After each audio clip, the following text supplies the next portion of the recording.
Hello and welcome to another Looney Tunes review video. If you are new to the channel, make sure you subscribe to follow my journey to review all 1000 Looney Tunes shorts and give this video a like as well. So this is a review for An Egg Scramble, and with me today, I've got a very special guest. I have Miss Prissy himself. Say hi. Yes. Well, it's actually Manny Cruz. We just had to do that. If you don't like it, well, tough. I think it's pretty funny.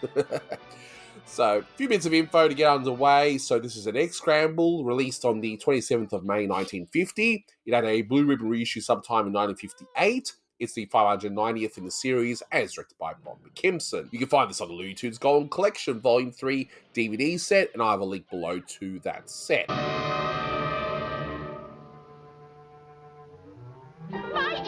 So in case you haven't seen this cartoon, because it's under copyright, I can't play the full cartoon here, of course, but essentially, you have Miss Prissy on Porky's farm. She can't seem to lay an egg, but one of the chickens decides to sneak an egg to Miss Prissy, and she becomes very protective of this egg. Porky ends up giving up the egg, as you do with all eggs, and she tries to go after it, and she ends up, well, encountering various people in the pursuit of her egg.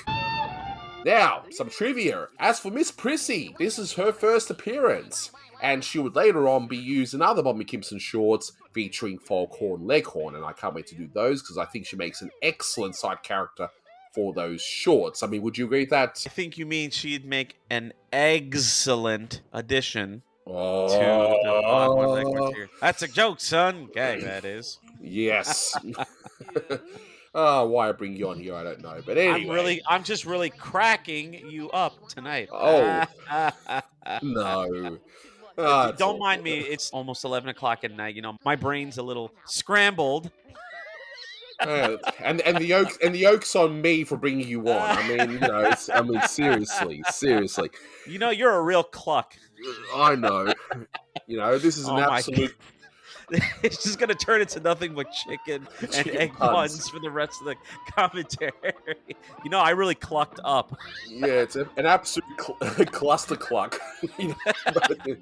But getting us back to planet Earth here for a moment, according to an actual animated draft, the working title of this short was called Scramble the Eggs, and Yeggs is a Jewish term for, I guess, a crook, a safe cracker, that sort of thing, which would be relevant towards the end of this cartoon. But I think An Egg Scramble, yeah, it's generic, but it works better, I feel. But that's just me, of course. Now, the book, The Egg and I. I've already mentioned this on a previous review because it's been referenced before, but in case you guys have encountered this video before those earlier videos, The Egg and I is a reference to a book about the author's experiences on a farm, which in turn was made into a 1947 movie, which is like a romantic comedy. I haven't seen it, but apparently it's okay. I don't know. Maybe I should watch it one day, and or me and Manny should watch it and just do nothing but crack ourselves up, Yeah. We don't want to get any egg in our face while we're watching. Indeed. And speaking of eggs, we can see Foster's eggs, and that appears to be a reference to Warren Foster, who wrote this cartoon. Pretty straightforward there. But here's one interesting one.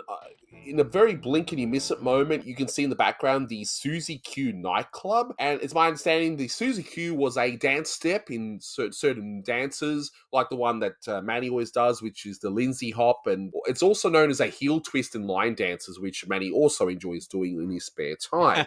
Yep. He does nothing but line dances, Now, just to discuss the cartoon itself, I mean, this one I enjoyed. This one is not the best of 1950, and to be fair, 1950 has got so many great ones that, well, not all of them can be, AAA, platinum, whatever you want to call it, cartoons, but it's an enjoyable one. I mean, what do you think? I thought that I've seen this cartoon before. Maybe I did a long, long time ago, but I have no recollection of it. I actually remember at the very beginning the Hammond Eggs farm sign, and that image always stuck out of my head because it was in the That's All Folks Steve Schneider book about the history of the studio. So I always remember it for that. But the cartoon itself, I mean, there's a few things I enjoyed in it. I mean, hearing Mel Blanc do the Miss Prissy, yes. Originally, and it's weird because later in the cartoon you hear, I believe it's B. Bernadette doing Prissy's voice along with the housewife in the cartoon. But little things here and there caught my attention. I mean, every time I see Emery Hawkins animating, it catches my attention. I love it. I really like the scene when Prissy's trying to take the egg from the housewife, when the stove is being turned on, and that or whatever the sound effect is when the stove turns on, always cracked me up. I mean, you can't have a Warner Brothers cartoon without a stereotypical Irish cop. You know, I always get a kick out of Mel Blanc doing that accent. And then later on, when he does the voice of the villain, Pretty Bones. Pretty Bones Beagle or something like that. I should have it in front of me. He's like, "Thanks a lot, kid. Thanks for the tip from the cops."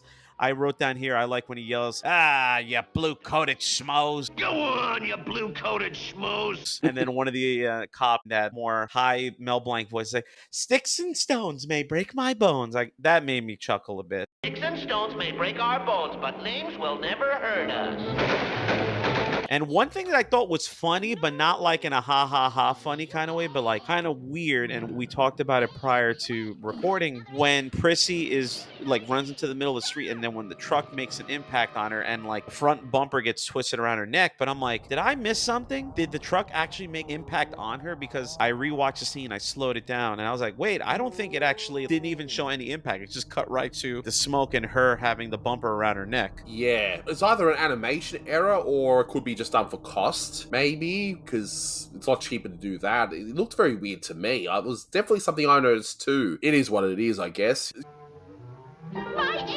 Going back to the housewife, though, I wonder if that housewife was actually modeled after anyone, because the way that she's drawn just seems like it's a caricature of someone that someone in the crew must have known, whether it's, you know, one of their wives or, you know, the secretary or whatever, which, yes, it's the late 40s, early 50s here, guys. I'm aware women can be more than secretaries and housewives, but I'm just being realistic about the time period. You know, I just have to make that clear. My guess is that someone's probably seen a lady looking like, with maybe an interesting face or whatever, and that's decided to caricature her. Speculation, but that's what I think it is. I mean, what do you think? I mean, that's probably the best bet for that theory. I mean, based on what she looks like, it looks either, like I said, it's definitely a caricature of someone that they know, or, you know, I'm trying to say this without coming across weird, but she's very pretty for a cartoon lady drawn in the 1950s. So I get what you're saying, because if you look at the design, if you look at the designs of every other character in this show, they look in a certain, they have their own look. Everything looks consistent, and yet they look more, but they look more like an actual animated character, more exaggerated. Exactly. Where in this one with this housewife, she looked more realistic. It was just different. So it just stood out. Yeah. I mean, the shopkeeper, he looks more like a typical, you know, McKimson human character of that period. Especially that's another scene that cracked me up, when Prissy's breaking all the eggs and like he literally blew his top. Yeah, great animation. Great animation. But it is interesting how you got human characters, and then later on in the cartoon, we then have dog characters as the side characters. It's just, where's the consistency? Like, we start rambling on for half an hour about the inconsistency of this universe, you know. Why is there a talking pig who is a whatever. I'm not going to go down that rabbit hole.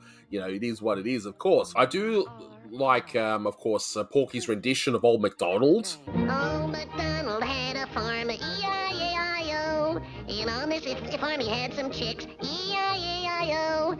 I think it's not one of those ha-ha funny moments, but it just works. Charming. It's charming, yeah, and, you know, it's just as charming as the ending of this cartoon, where, I mean, first of all, you see Porky seeming like he's going to get really aggressive with that 2x4, you know, that piece of wood. Like, what is he going to do? Belt the crap out of Miss Prissy? I'm thinking, what the heck? That's a bit extreme. You know, after that, once we see the egg, of course, hatch, and we see the cute little Miss Prissy, it was a nice little touch there. So those little touches I enjoyed there. But I have one question for you, Manny. Why does Porky kiss the chicken? Do you have any idea of what? Beats me. Ham kissing an egg, ham and eggs. I don't know. There's a joke there. I just can't find it. I enjoy chicken, but not to that level, you know. I don't. Yeah, exactly. I mean, I do love me, you know, chicken tenders and all that other stuff, but I don't think I'll actually go to an actual chick. I mean, she'll probably peck my eyes out if I try to do that.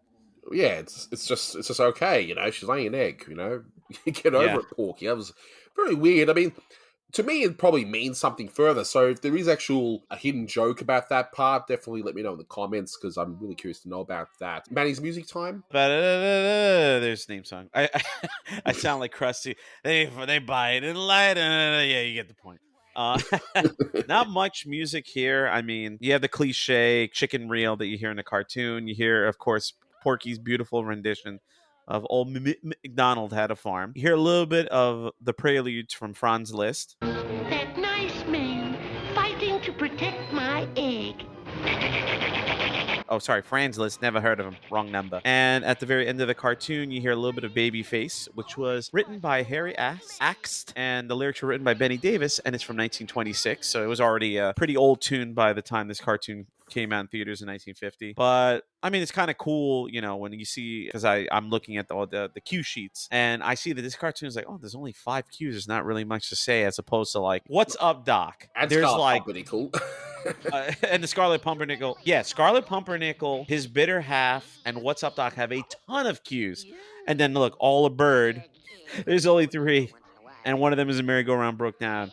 And coming up, one we're also going to record, 8-Ball Bunny. There's a decent amount, but it's like kind of a bummer that there's not a lot to talk about musically in terms of the cues that he used. But at the same time, it's kind of nice that Carl Stalling did more original compositions for this cartoon. I mean, the score itself was really, really neat. I mean, you can't go wrong with the Stalling score. But, Exactly. you know, not much that he quoted from. Exactly right. So, in terms of rating, look, I'm giving this one 7.5 out of 10. It's an inoffensive, mildly amusing, very well animated, except for that one really weird moment with being hit by the truck. But anyway, that's just, who cares? And I enjoyed it. It has a nice little ending at the end. Yeah, 7.5 out of 10 for me. I mean, what would you rate this one? I like the animation, very, very, and you know, watching it in HD, it looked gorgeous on my. I recently purchased finally a 4K television, 65 inch, so I'm very proud of myself. And I saw this cartoon on there; it looked beautiful. But the cartoon itself, it's not one of early McKimson I really enjoyed, but this one was okay. Some things did make me chuckle. Like I said, the guy blowing his top, whatever, and the yes. But I'm gonna have to give this one 6.5. Okay, that's fair enough. And again, I think when you compare it to the others coming out of the 1950s, I mean, come on, you got Hillbilly Hair. To be fair to McKimson. Oh yeah. You got stuff like that. I mean, this short, while not terrible, yeah, it just doesn't quite meet the same level as those shorts. But in any case, we'll wrap it up here before we have Manny prattling on, going on about his egg jokes constantly, So so our Groovy Chicks will be out of here right now. So, in any case, I caught that. we will wrap it up here. So, thank you all so much for watching, and until next time, get clucking. Yeah. Do you mean that you won't give me the egg? You! Take it from her. It's not hers anyway. Agnes laid it.